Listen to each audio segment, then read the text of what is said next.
ನಿಮ್ಮ ಜೀವನದ ಮುಖ್ಯವಾದ ಉದ್ದೇಶ ಏನು? ಆಸ್ತಿ, ಅಂತಸ್ತು, ಐಶ್ವರ್ಯನ? ಇಲ್ಲ ಡೆಸಿಗ್ನೇಷನ್, ಪೊಸಿಷನ್, ಕಾರು, ಮನೆ, ಬಂಗ್ಲನ?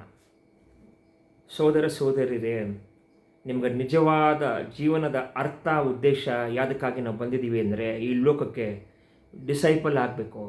ಡಿಸೈಪಲ್ ಆಗಿರೋದು ಯೇಸು ಸ್ವಾಮಿಗೆ ಮತ್ತು ಇನ್ನೊಬ್ಬರನ್ನ ಡಿಸೈಪಲ್ ಮಾಡೋದೇ ಜೀವನದ ಮುಖ್ಯ ಉದ್ದೇಶ.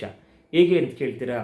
ನೋಡಿ, ಡಿಸೈಪಲ್ ಹೇಗೆ ಆಗ್ತೀರಾ ಯೇಸುವಿಗೆ? ಯೇಸುವಿನ ಆಜ್ಞೆನ ಕೈಗೊಂಡು ನಡೆದಾಗ, ಯೇಸುವಿನ ಆಜ್ಞೆನ ಹೇಗೆ ನೀವು ಕೈಗೊಂಡು ನಡೆತೀರಾ?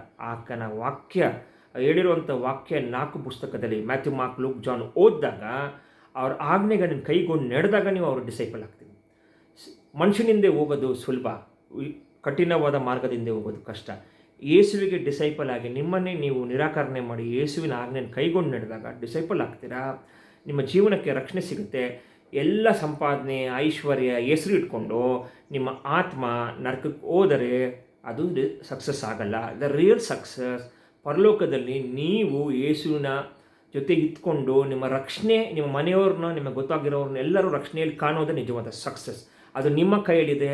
ನೀವು ಡಿಸೈಪಲ್ ಆದರೆ, ನೀವು ಅವ್ರ ಆಜ್ಞೆಯನ್ನು ಕೈಗೊಂಡು ನಡೆದರೆ ನಿಮಗೆ ರಕ್ಷಣೆ ಸಿಗುತ್ತೆ, ನಿಮಗೆ ಮನೆಯಲ್ಲಿಯವ್ರಿಗೆ ರಕ್ಷಣೆ ಸಿಗುತ್ತೆ, ಬೇರೆಯವ್ರಿಗೂ ನೀವು ಸಹಾಯ ಮಾಡ್ಬೋದು.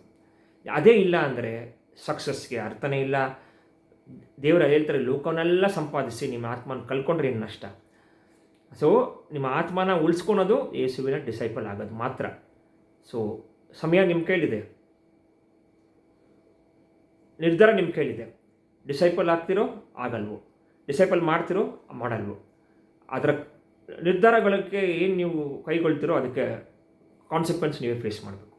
So be disciple, make others disciple, save your soul, or else there is no salvation, there is no salvation and there is no life.